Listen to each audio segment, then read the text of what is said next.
Greetings and welcome to another presentation of Presencia Taina.tv in collaboration with the United Confederation of Taino People. Now showing till February 28th, 2002 is the multimedia exhibition entitled 508 Years, the Taino Presence and Borinquen and Beyond. This show is on display at the Evelina Lopez Antoinetti Library of the Center for Puerto Rican Studies at New York City's Hunter College. This exhibition is part of an ongoing collaboration between photographer Holger and community activist Roberto Mucaro Barrero. Using photographs and other media, this dynamic presentation offers a grassroots perspective on the indigenous presence and survival of the indigenous peoples of the Caribbean. And the exhibition begins with a segment. It's broken down into segments, and it begins with a segment called "The Land and the Sea Are the People." And under the context that many of the elders of the island of Borinquen, what's now known today as Puerto Rico, have said that the land, the sea, and the people are truly connected. And if you love the land and the water, you will love yourself and others. They've also said to understand and honor the earth and the sea is to understand and honor who we really are. So what we wanted to do here was to put that into context, put those sentiments into context, and to begin with a map of the Caribbean so people can get an idea of how close the islands are actually and how close they are to the other land masses, whether it's the southern tip of Florida, the Yucatan Peninsula, or even the northern coast of South America, and how these islands were traversed very easily by our ancestors via canoe, and that trade kept up well into the contact period with the Europeans who came over with Cristobal Colon or Christopher Columbus in 1492. And that whole island area, because of its strategic location, has continuously served the same purpose in contact, trade, and as a central point, a starting point to parts unknown, I guess, and known. But we started there to give you context, like zooming in to the area itself. And with our next segment, photo, and it would be as if you were coming in, maybe what you'd see coming by canoe around the coast of the island and the rocks and the different areas. So this is like from the map to coming into the land from the sea. In the next photo, after coming in from the sea, we would be inland, and this offers a view of some of the natural beauty, and also the idea that besides coming in from the sea, this island, and as all the islands of the Caribbean, were very abundant in fresh water, so that also was a basis for the people and the lifestyle of the people, having the islands themselves providing resources, but also the land itself as a resource and providing resource for a healthy community and a healthy environment and a really pristine environment. And again, these photos in the beginning are to establish that connection with the land, that it all begins there with the land. So we see these coming in from the map to the sea to the inland. Now once we're inside the island, on the land, we begin to first see the presence of man and man's encroachment on the natural environment. And this is evident today. We know the Taino people and their ancestors had been in the islands for thousands of years, and that history just didn't start 500 years ago, but you're talking about from time beginning, from the first plants. And if you notice on this photo, what I personally feel why it's so beautiful is there's a little shadow in the bottom left-hand portion there, that you can see the outline of a person standing in the distance, and you can see that petroglyph, which is a round spiral type petroglyph on stone. And as I said before, that you can find these all throughout the islands, and the fact that that shadow is there of a man looking at this petroglyph, I think really sets the stage for the rest of the exhibition, which goes into the people themselves. In our next piece that follows the petroglyph and connecting the people to the land is the idea of ceremony and areto. And so this section we call areto social, meaning for the people, the general celebrations. And where we began with this, and to offer some context, was a early engraving from 1721 by Picard, Bernard Picard. And what's interesting about these early engravings, there was many of these engravings that occurred since the conquest and the beginning of 1492 on, when people first started getting news of the so-called New World, or the New World for them. And obviously they didn't have cameras or video equipment, so these wood engravings were the photographs of the time. Interestingly, most of these people who did these early woodcuts never ventured to the islands, and therefore their vision of what they were interpreting were the stories from these travelers and colonists were quite skewed. And here, I mean, there are some elements of perspective of reality, in that the people would gather, and the gatherings would include every facet of the society, men, women, children, and people would be dressed in their finest, and the offerings would be made to the spirits around them.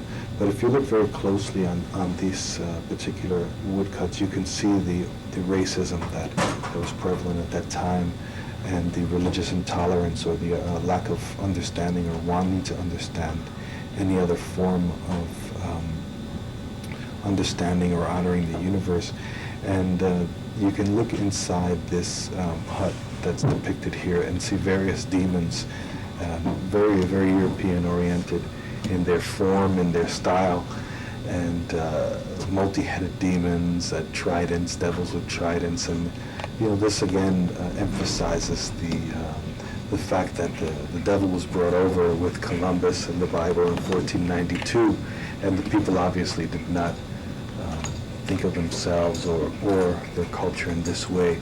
But we wanted to begin with the idea of a European's perspective at that time of the areto, of the social gathering, and then move it on into the contemporary.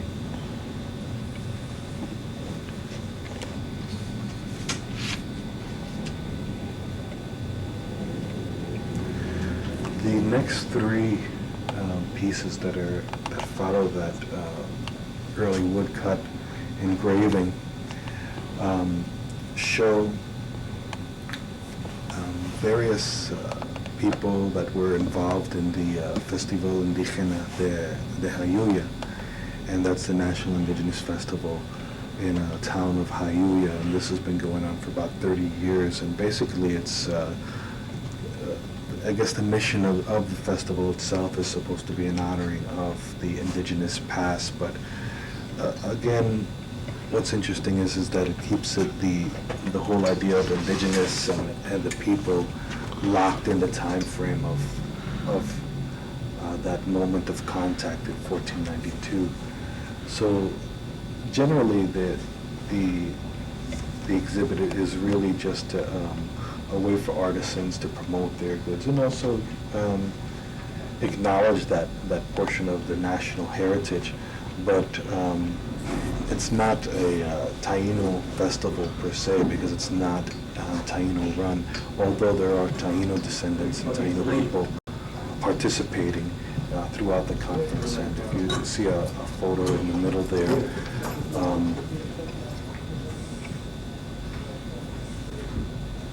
I think says a lot. And you have Lisi Sarobe and Hagwe Rosario just before the troupe Travesía Taino was supposed to do a performance that evening, a cultural presentation, and I think it says a lot, because it shows that the look of the past and also the contemporary Taino woman of of the present, and is dressed in modern day clothing, but she still has a collar.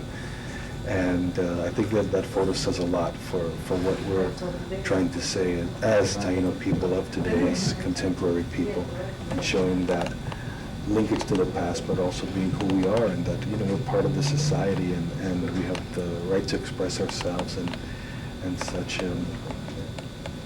The first one was what they call the indigenous queen of Hayuya. They have a sort of beauty pageant, and local girls are supposed to use natural elements to construct these very elaborate regalias that they wear, and they have a pageant, and they're judged, and every year there's a younger who wins this honor. The last one in the set of the Areto Social focuses on a dance, again, Travesía Taína, that's been so important over the years, and the work of Alba Lugo and Pablo Rosario on presenting Taino cultural presentations and using pre-Columbian instruments, showing that they're still a part of us today. And these very elaborate presentations and really have opened a lot of people's eyes over the years to what we really have and what's available to us as Taino people today. This segment, it's the second part of the Areto segment, but we call this segment Areto Ceremonial. And again, this is to highlight the people gathering, but not only in the social context, but also in a spiritual context as well, and to highlight that there are different reasons why people come together, and ultimately it's all spiritual, but there's sometimes when serious business is taken care of through this aspect of coming together. And again, here we started out with this engraving by Picard, and interestingly, if you really zoom in close to this, you can see that even the hands of these native people here depicted are shaped into like claws, and some of their legs are actually covered with fur or looks like feathers maybe even, and again giving them that animalistic quality, so that the people back in Europe, again, dehumanizing them and making them further and further away from what people would expect to be human. And it continues this kind of back and forth between the good and the bad Indian, and the dehumanizing of the Indian itself, and putting into that context, that frozen context, I think this type of idea helped freeze the moment for the Taino people.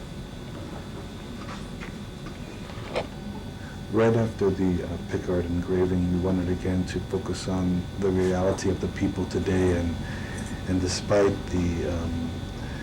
or contrary to popular historical opinion, we have here a scene of a private ceremony where you have Hagwe Rosario showing Rafi, a young Taino boy, how the people would use the different elements from nature as part of their lives and as part of their expression. And here he's showing him how you can gather these certain stones by the water and make paint out of them. And there's all different colors, and I guess these are actually old clay that's been hardened over the years, but you can find so many different colors, and he's showing them how you could wet it a bit and use it as paint. And again, this is part of the spiritual recognition and spiritual expression, even this kind of act and painting yourselves. And this is what people are trying to do today. The next photo shows a purification ceremony of some folks in the Central Mountain region, and again just showing the context of how these ceremonies are continued over the years.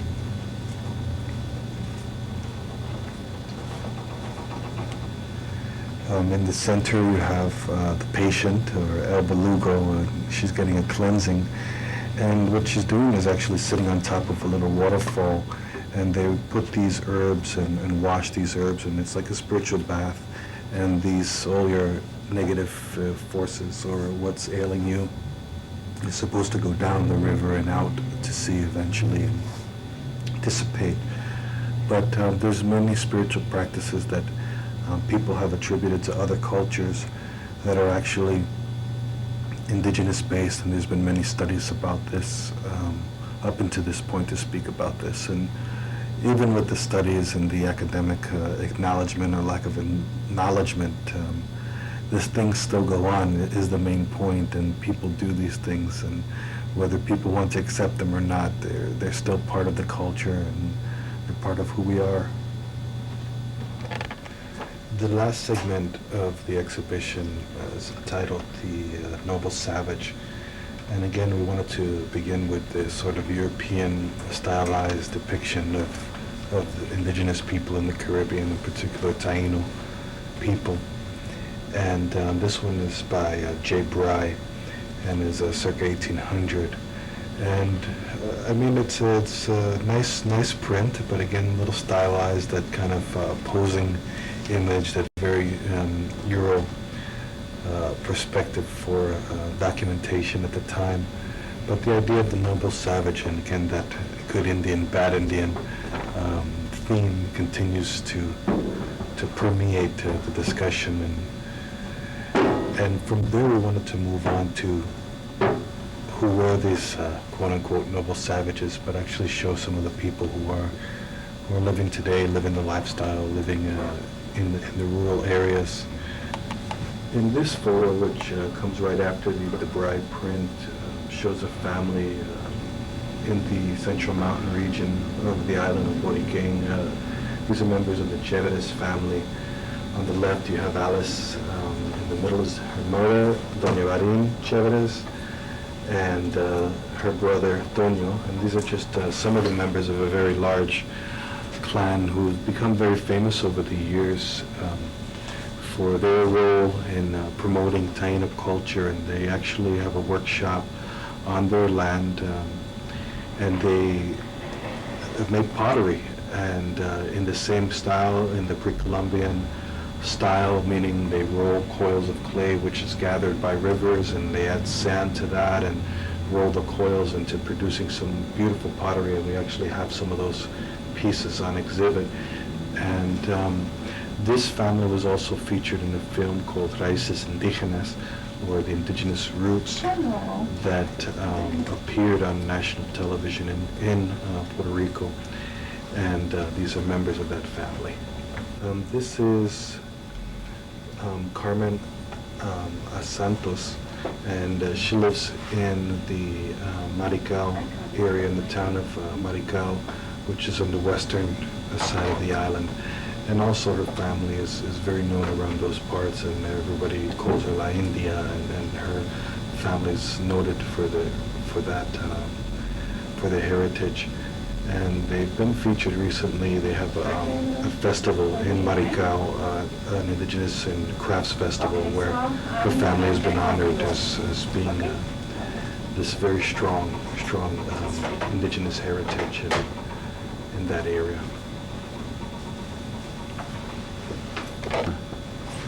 The next photo shows another photo of elders. We saw Carmen Santos before, and the next one in this set is Don Manuel and Doña Monserrate Galagarza, and they're of the Vega Baja area, and which is more north, or in the more towards the middle and northern area of the island.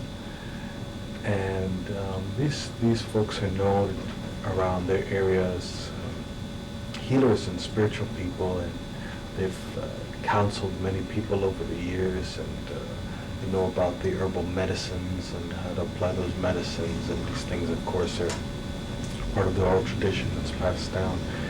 And they've actually counseled many of the contemporary Taino activists who are on the scene today, and a lot of people owe them a lot in that way, and how they've grounded them And they're just an example of many elders who have come out and encouraged younger folks like myself to put the word out there, to say that we're still here and that we have a community and that we're very grounded in that, and the elders are the foundation of that. The last photo in this set is a photo of Taino community leader Aniki Reyes Ocasio, and she's been very outspoken, along with you saw Elba Lugo earlier in the Areto Ceremonial. But Aniki has been very outspoken in various areas, especially with regard to the ancestral remains issue and the access to sacred sites. As a spiritual ceremonial leader herself, Aniki understands the importance of the access of the people themselves to their sacred sites, and also the idea of our remains and other sacred objects in the hands of museums and private collections all over the world, and how do we get those things back and get them back to the people in that understanding and that respect. I think that's the important thing here.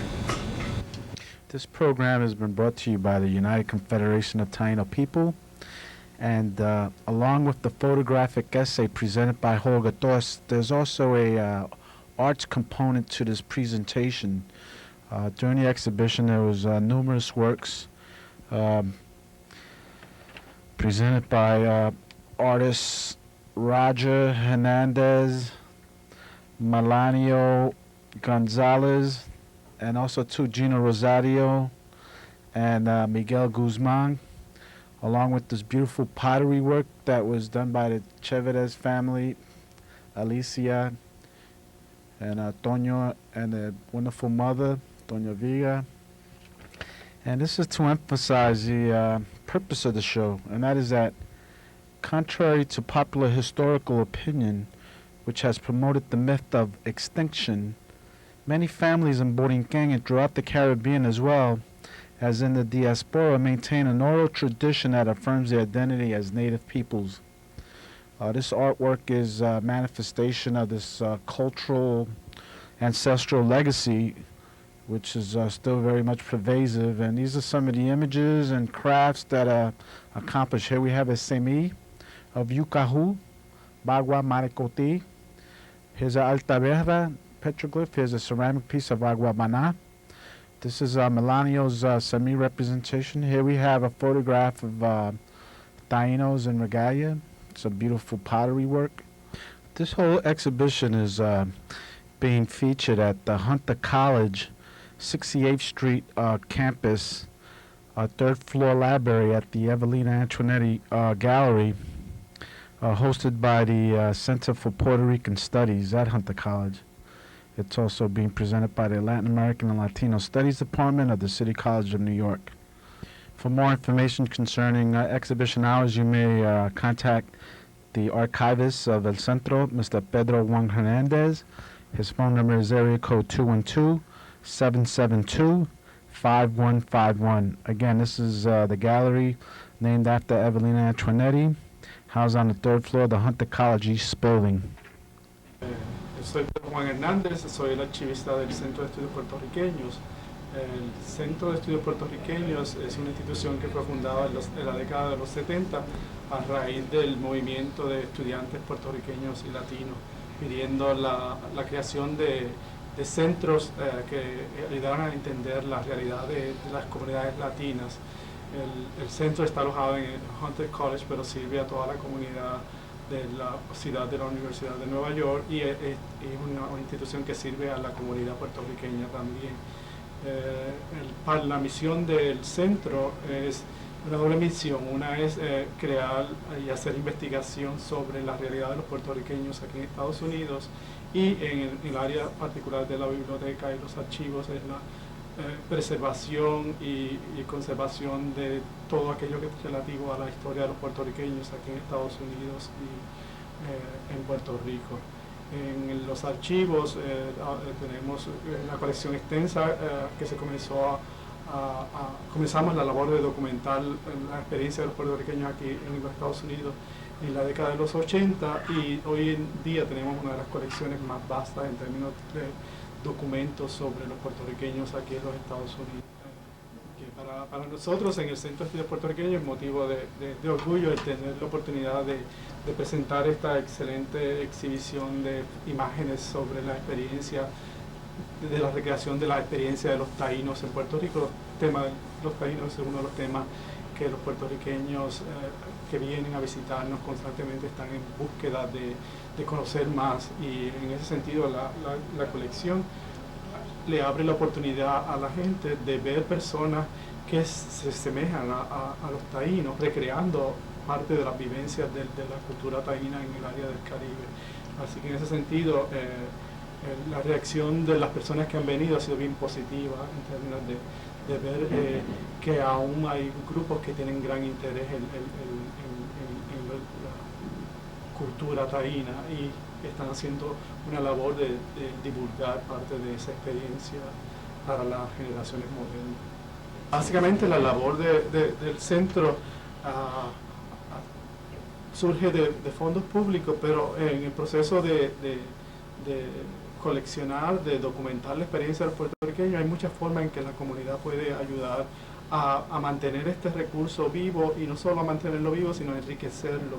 Y una de las formas en que las personas pueden contribuir a mantener y a enriquecer este centro es identificando, donando documentos, contribuyendo financieramente si fuera posible, pero sobre todo visitando y haciendo consciente a los líderes políticos que esta institución es una institución que sirve a la comunidad y que necesita ser apoyada de diferentes maneras. Esperamos que la gente que visita el centro contribuya de la forma que sea posible, pero sobre todo viniendo y haciendo uso de las colecciones, otra forma de apoyar la labor que estamos haciendo.